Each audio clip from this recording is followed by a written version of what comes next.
حامد خان صاحب، سب سے پہلے تو یہ بتائیے گا کہ یہ معاملہ سیٹل ہو کے نہیں دے رہا ہے کہ یہ 3-2 کا فیصلہ تھا 5 ممبر بینچ کا، یا یہ 4-3 سے مسترد ہوا ہے جیسے کہ جسٹس اطہر من اللہ صاحب نے آج اپنے اس اضافی نوٹ میں لکھا ہے؟ دیکھیے، یہ میں سمجھتا ہوں درست نہیں ہے، کیونکہ بینچ خود انہوں نے کہا ہے کہ بعد میں یہ آپس میں ڈیسائیڈ یہ ہوا تھا کہ چیف جسٹس نیا بینچ بنائیں گے۔ جب انہوں نے نیا بینچ بنایا تو 5 ججز کا بینچ بنایا تھا،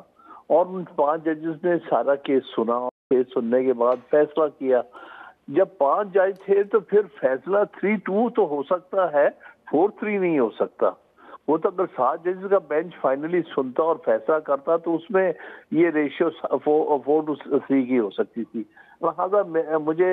ان کی بات میں، ان کی اس منطق میں جو ہے وہ جو ہے کانفلکٹ نظر آیا کہ ایک طرف یہ مانتے ہیں کہ آخر کا فیصلہ یہ تھا کہ چیف جسٹس نیا بینچ بنائیں گے اور وہ کیس سنے گا، اور دوسری طرف کہتے ہیں کہ 4-3 تو ہو ہی نہیں سکتا جب 5 کا بینچ سن رہا تھا۔ تو پھر کیا وجہ ہے کہ 3 ججز تو یہ باقاعدہ لکھ چکے ہیں؟ ایک تو جو ججمنٹ آئی، یا اس کو آرڈر کہیں گے آپ، منصور علی شاہ صاحب کا اور جسٹس مندوخیل صاحب کا، انہوں نے کہا کہ یہ 4-3 کا میٹر ہے کیونکہ جو 2 ہمارے بردر ججز ہیں ان سے ہم اگری کرتے ہیں، اور آج جو اضافی نوٹ ہے جسٹس اطہر من اللہ صاحب کا، اس میں بھی وہ یہ لکھ رہے ہیں کہ یہ 4-3 پہ سیٹل ہو چکا تھا، اور ہماری ایک میٹنگ ہوئی تھی 27 فروری کو جس میں اتفاق ہوا تھا کہ 4 ججز نے مسترد کر دیا اس 184-3 کو۔ نہیں، 4 ججز نے کم مسترد کیا، وہ اس میں تو یہی تھا کہ 2 ججز کا نوٹ تھا، 2 ججز نے کہا تھا کہ جی ہم ریکیوز کر رہے ہیں کسی وجہ سے، اور 2 نے ایک بات کہی تھی، لیکن اس کے ساتھ ساتھ انہوں نے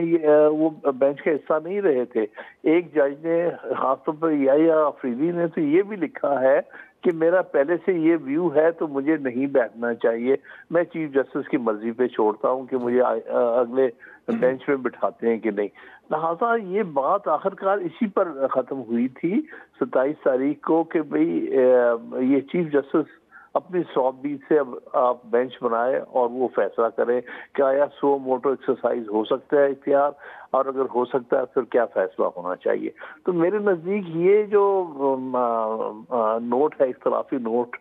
وہ حقیقت پہ مبنی نہیں ہے۔ اگر ساری چیز کو اس کے اصل پس منظر میں آپ دیکھیں گے کہ کیا کیا ڈیولپمنٹس ہوئی ہیں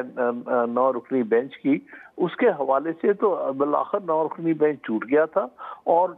جس بینچ نے فائنلی کیس ہونا وہ 5 رکنی بینچ تھا۔ تو 5 رکنی بینچ میں 4-3 فیصلہ نہیں ہو سکتا، 3-2 ہو سکتا ہے۔ اچھا، جو 5 رکنی بینچ تھا، اب آپ کہہ رہے ہیں کہ اسی کا فیصلہ جو ہے مانا جائے گا، اور اس 5 رکنی بینچ میں جسٹس مندوخیل صاحب بھی تھے اور منصور علی شاہ صاحب بھی تھے، اور دونوں نے جو اپنا پہلے انیشلی اضافی نوٹ دیا تھا اس میں انہوں نے بھی کہا تھا کہ 184-3 کے حوالے سے اپلائی نہیں ہو سکتا، لیکن پھر بھی وہ بینچ پہ بیٹھے اور بعد میں انہوں نے دوبارہ یہ فیصلہ دیا کہ یہ 184-3 میں نہیں سنا جا سکتا، اس لیے آپ کہہ رہے ہیں کہ ان 2 کی بات تو مانی جائے گی 184-3 کے حوالے سے نہ سننے کی، لیکن 2 ججز جو اب اس بینچ کا حصہ نہیں تھے، بے شک ان کی رائے سملر ہے لیکن ان کو کاؤنٹ نہیں کیا جائے گا اس بینچ میں۔ لیکن رائے تو جو اور جج سپریم کورٹ میں بیٹھے ہیں ان کی بھی پہ لی جائے،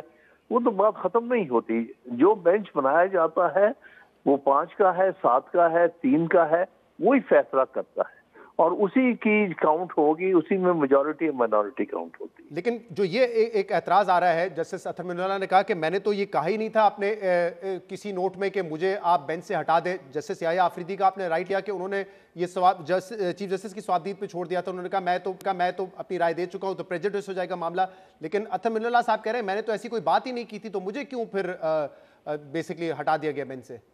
دیکھیے، بینچز فارم کرنا جو موجودہ صورتحال ہے، رولز جو ہیں سپریم کورٹ کے 1980 کے، اس میں یہ صوابدید ہے چیف جسٹس کی، لہٰذا اس پر اعتراض نہیں کیا جا سکتا کہ مجھے کیوں بینچ سے ڈراپ کیا گیا۔ وہ تو پھر کوئی بھی جج اعتراض کر سکتا ہے، وہ 15 جج ہیں کہ جی ہم میں سے کسی کو کیوں نہیں بٹھایا،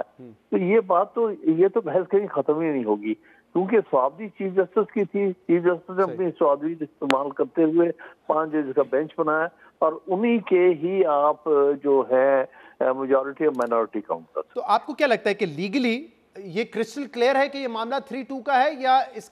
کی واضح تشریح اور اس فیصلے پہ پہنچنے کے لیے بہتر ہے کہ ابھی فل کورٹ بنایا جائے جو یہ ڈیسائیڈ کرے کہ یہ معاملہ 3-2 ہے یا 4-3 ہے؟ دیکھیے، میں سمجھتا ہوں یہ غیر ضروری بحث شروع ہو گئی ہے 4-3 اور 3-2 کی۔ میرے نزدیک جو پریکٹس آف دی کورٹ ہے، جو رولز ہیں، اور وہ ساری چیز اگر ہم دیکھتے ہیں اس کو سامنے رکھتے ہوئے جو فائنل بینچ ہے اسی کی کاؤنٹ ہوگا اور 3-2 ہوگا، لہذا فیصلہ وہی ہے جو کہ 3/2 اس دن سنایا گیا۔ جہاں تک سوال یہ ہے کہ آیا اس کے لیے 15 جج، اس کا آئین میں تو کوئی گنجائش نہیں ہے، یہ آئین میں تو نہیں کہیں کہا ہوا۔ اس میں جو اہم چیز ہے وہ یہ ہے کہ بینچز تو پھر بڑے اور چھوٹے بنتے رہتے ہیں،